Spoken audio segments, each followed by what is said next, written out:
Римини – Италияның орталық шығысындағы қала. Адриат теңізінің жағалауында орналасқан. Мұнда архитектуралық ескерткіштер көп. Ол тарихқа тұнып тұр. Әр қадам сайын бұрынғы қаһарман қаланың, оның тарихи маңызының дәлелін кезіктіруге болады. Қала үлкен емес, тек шипажайлық маусымда ғана көркейеді. Осы қалаға назарымызды салуымызға түрткі болған кезекті бағдарламамыздың кейіпкері Батыржан Смақов. Батыржан Смақов Италияның Римини деп аталатын шағын қаласында өмір сүреді. Осында оқып, жұмыс істейді.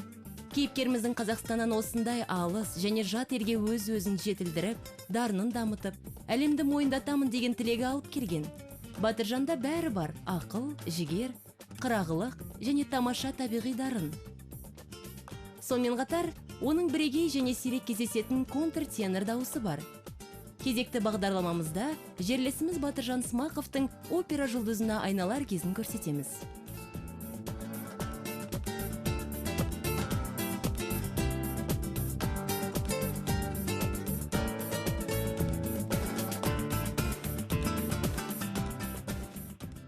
Италия – это страна истории. Это страна большой и великой культурой. К примеру, здесь в Римини. Италия – бұл тарихи ел. Үлкен және ұлы мәдениетке ие ел. Мысалы, Риминиде 2000 жыл бұрын салынған әдемі, атақты Тиберия көпірі бар. Егер басқа жағын қарар болсақ, мұнда Август императордың салтанатты қақпасы тұр. Жалпы Римини мәдениет ортасы. Біздің заманымызға дейінгі 4-ші ғасырда қаланған тарихи қала. Өкінішке қарай, Риминиді аралап ұзақ уақыт қыдырып жүре алмаймын. Мұнда оқуым мен жұмысым бар.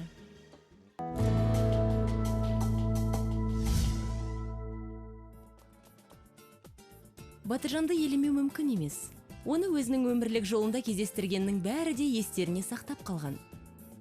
Біздің кейіпкеріміз Озимада оқыды. Оқу ордасы мен Батыржанның жолдары екіге бөлінгелі ұзақ жылдардың жүзі болыпты.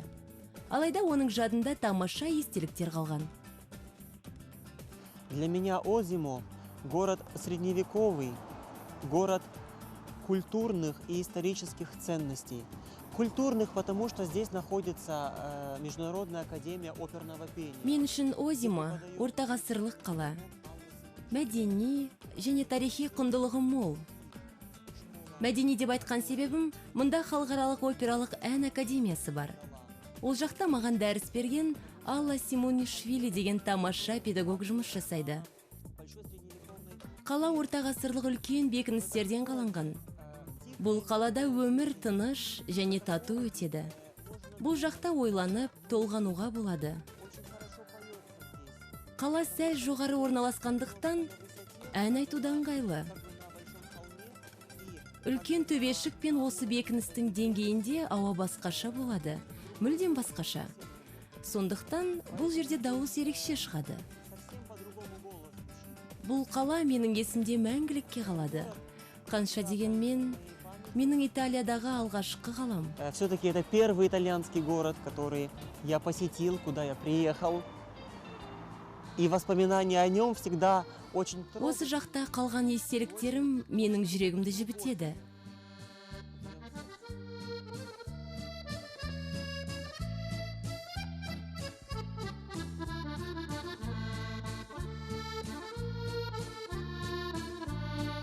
Қош келдіңіздер. Бұл мен оқыған академия. Buongiorno. Buongiorno, tutto bene?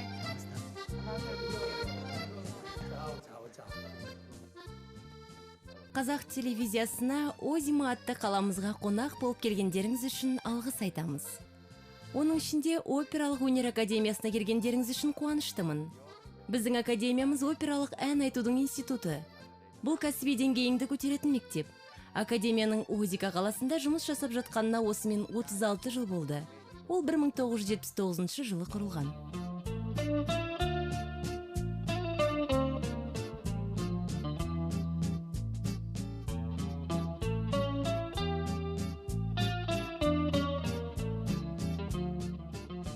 Қазақстаннан бізде 5 студент болатын. Оның 3-і былтыр оқуды бітірді. Мысалы, Салтанат Ахметова қазір Астана операсында жұмыс жасап жатыр. Сондай-ақ Бауыржан Андыржанов Германиядағы Эссен театрында өнер көрсетеді. Батыржан Смақов Риминиде тер төгіп жүр. Академияда ол өзін мықты музыкант, кәсіпқой әртіс ретінде көрсете білді. Біз онымен жұмыс жасағанымызға қуаныштымыз. Мен біздің тілегіміз Батыржан Смақов туралы бір ауыз сөз айтайын деп едім. Ол мықты жігіт, академияда көп нәрсені үйреніп, өзін жақсы қырынан көрсетті. Біздің қарым-қатынасымыз жақсы болатын. Оның алғаш рет теңізді көріп, сол туралы айтқаны әлі есімде. Мен өзім теңізде өстім. Сондықтан теңізді алғаш рет көрген адамның әсері есімде ерекше сақталыпты.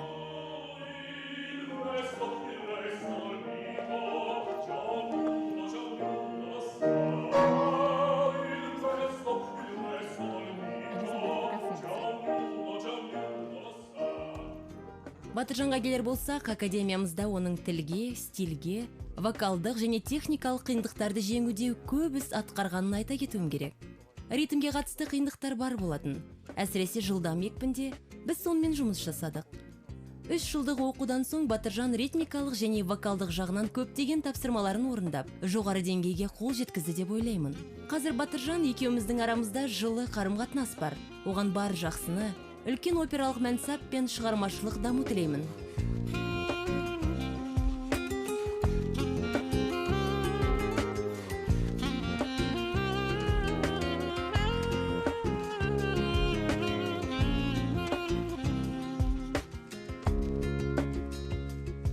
Ресми бөлімнен соң бізді қолайлы кафеге шақырды.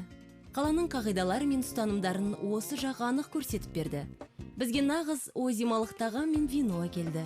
Бір қызығы, кез келген италиялық қаладан шыққан соң 50 шақырымдай жерде түрлі өзгерістер көресіз.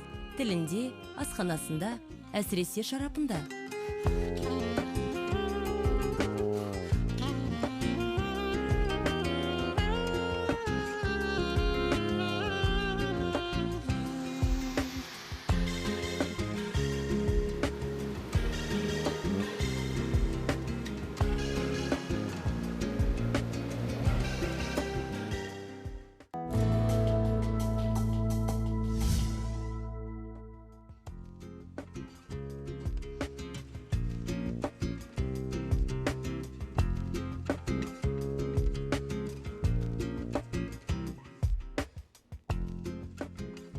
Батыржанды Озимаға итермелеген оның рухани ұстазы. Ол оның өмірінде үлкен рөл ойнаған адам. Алла Симонашвили, немесе Европа тұрғындарынша айтсақ, Алла Симоне. Батыржанның мұғалімі оның арқасында маңызды шешімді қабылдап, шеберлігін бірнеше сатыға дамытқан.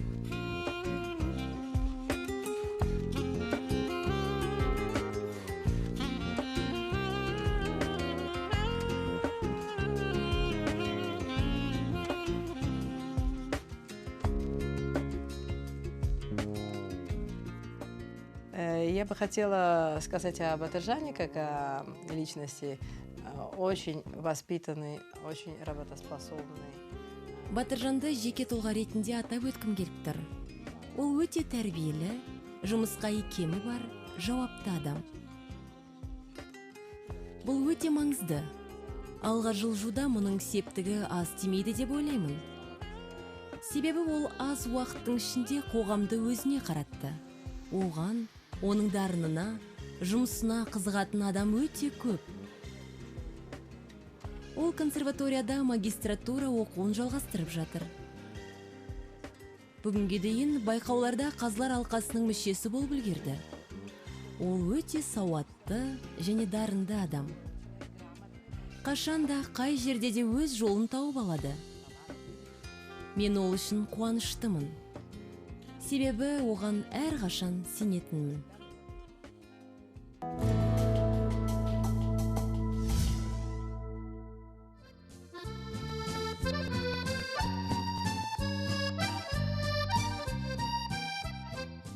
Әлемде әртүрлі бағыттағы көптеген байқаулар өтіп тұрады. Солардың бірі Фесталоне. Ол жақта оңдаған, жүздеген жас, дарынды, білімді қатысушылармен кездесуге болады. Сұрақ, жеңімпазды кім анықтайды? Әрине, қатысушылардан бір саты жоғары тұратын адам. Кәсіпқойлар қауымы өзінің жастығына қарамастан Батыржанға осы міндетті сеніп тапсырған.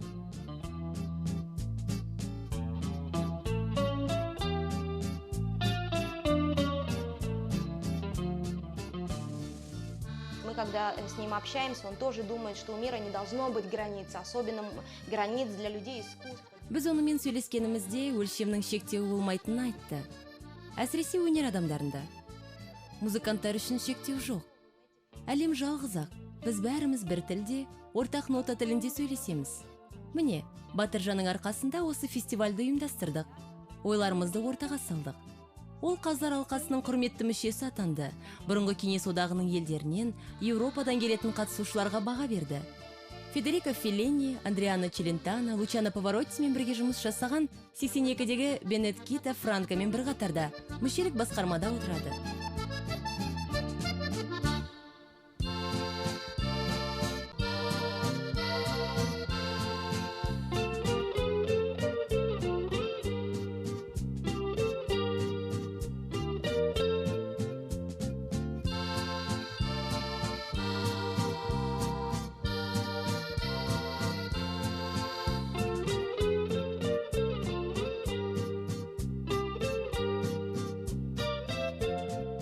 Батыржан этим летом держал там серию концертов очень высокого. Батыржан осы жазда жоғары деңгейде өткен концерттер сериясын ұстады. Билеттерді сатып алу мүмкіндігі жоқтың қасы болды. Ол жаққа кіру билеттерінің қанша тұрғанын айтпай-ақ қояйын. Себебі осындай әртіс үшін ол қомақты сома. Ол бірнеше концерттер сериясын өткізді. Бұл келесі жылы да жалғасады деп үміттенемін. Себебі сол кезде тамаша кештер болатын. Бұл жергілікті тұрғындар үшін маңызды еді. Көптеген әріптестерім ол мансабын жоғары деңгейге көтеріп, оқуын аяқтаған соң Италияда қалады деп үміттенетінін айтты. Бірақ мен Батыржанды білемін. Оның жүрегі ана жақта, отанында. Оның үстіне ол жоғары білекті маман, жүрегі жылы, біз үшін беделді адам. Экономикалық тұрғыдан жетістігі аса көп емес шығар, себебі ол енді қалыптасып келе жатыр. Бірақ егер ол бір нәрсені жасағысы келсе, міндетті түрде жасайды. Мен Батыржан Смақовпен кездескенім үшін тағдырыма расымен де мың алғыс айтамын.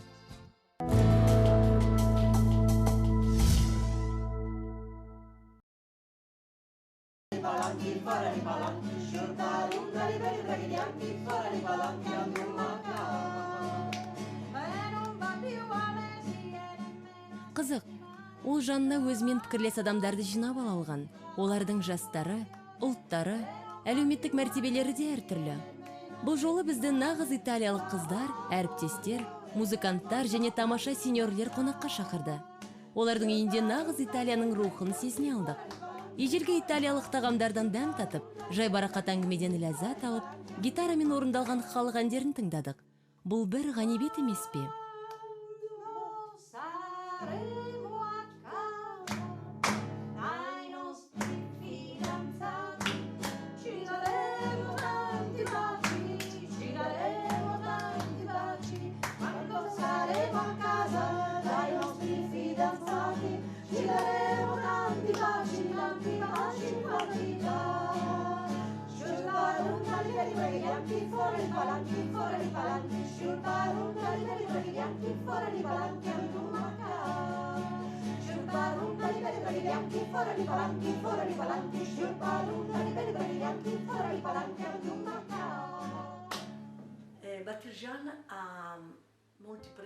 Батыржанда әртістік плюстер өте көп. Себебі әртістер көбіне ашушаң, кейде тәкаппар, тіпті өз-өзіне сенімсіз де болып келеді. Ал ол туындыны жақсы, әрі нақты дайындау үшін өте сабырлы, шыдамды болады. Айтпақшы, Батыржан өз жасы үшін көп нәрсе жасап тастады. Ол музыканың стилін жақсы түсінеді. Мен музыкатанушы ретінде әртүрлі әнді бір нақышпен айтып шығатын көптеген әншіні танимын. Бұл маған ұнамайды. Мысалы, барокко дәуірінде шыққан туындыны барокко стилінде айту керек. Батыржан бұл тұрғыда өте сезімтал. Осы жиынтықтың бәрі үлкен нәтижеге алып келеді. Оның үстіне ол әлі жас, әлі арманшыл.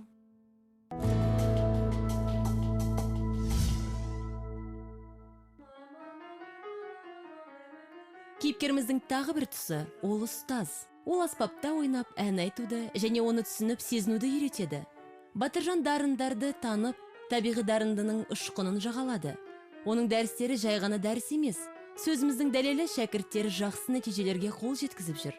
Басқаша болу мүмкін емес. Батыржан өзін де, шәкірттерін де аямайды.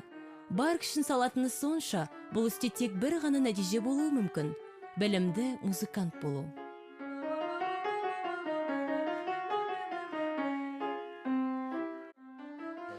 Моя педагогическая деятельность непосредственно в Италии началась не совсем сразу. С 2012 года. Менің педагогикалық қызметім Италияда 2012 жылы басталды. Риминиде балалар музыка мектебі ашылып, сол жақта сабақ бердім.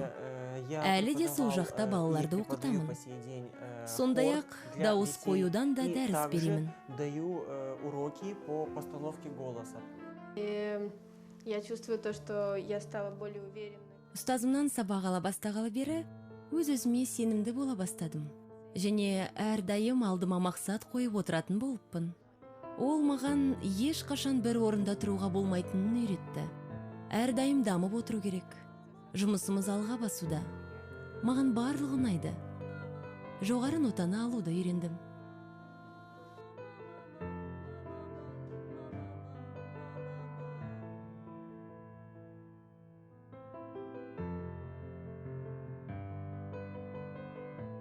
Но за 2 месяца он дал мне эту... Екі айдың ішінде ол маған музыка өнеріне деген махаббатты жүрегіме ұялатты. Музыкамен байланысты барлық жылы сезімдерді сыйлады.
Конечно, добившись определенных высот, добившись определенного успеха и здесь, в Европе, сделав соответствующую карьеру, я Әрине, обязательно... белгілі бір биіктікті бағындырып, Еуропада тиісінше мансабымды жасасам, Қазақстанға міндетті түрде ораламын.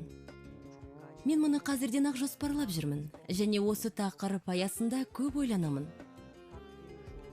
Басқа сапада орындаушы ретінде, контртенор, дирижер, ұстаз ретінде ойлаймын. Мен үшін бұл ең маңызды мақсат. Себебі Қазақстан менің отаным, маған білім беріп, өсірді. Ол жақта менің ұстаздарым тұрып жатыр. Маған көп нәрсе берген, өмірге, Европаға, осындай Италияға жолдама берген сүйікті ұстаздарым бар.